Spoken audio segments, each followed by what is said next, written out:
Hey guys, just a really quick video on vertical alignment today.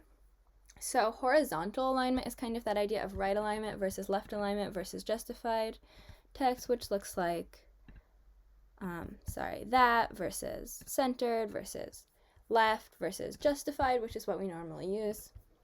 And vertical justification is kind of that same thing, but for top and bottom. So if it's aligned at the top, right? So then if you only have like a paragraph of text in a longer column, that paragraph will be at the top, or you can have it so that that paragraph is at the bottom, or you can have it so that that paragraph is stretched from the top of the column to the bottom of the column, which is called having it be justified.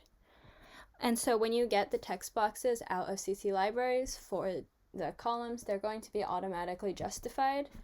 And that just means that the text is stretched so that it's all really aligned at the top and the bottom, which can be much more convenient. If you look really closely, you can see that the text on this last column is has a tiny bit of wider spacing between the lines than the other columns, but that's pretty subtle.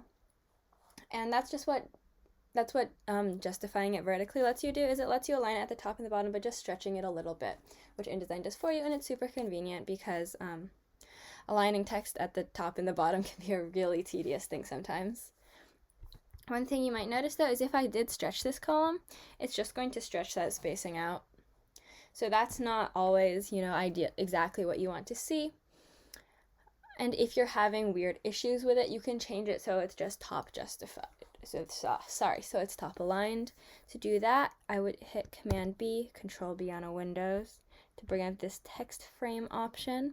And I would just go here to vertical justification and hit like top.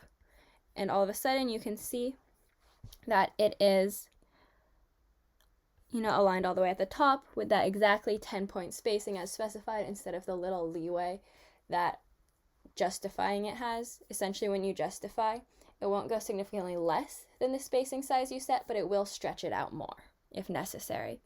But you can also see, if I'm just going to undo it so it's this size, and then I'm going to hit Command B again and top justify it. You can see that now with that kind of default spacing, it's not aligned at the bottom anymore, and so I'm just going to undo that. That's why we like justifying it most of the time, but sometimes that has issues, especially when you're wrapping the text around art and trying to get it to align still at the top and the bottom. It can be a little tricky, and so that's just something you can play with. It's just a good thing to know about. Pretty simple though. I think that's about it.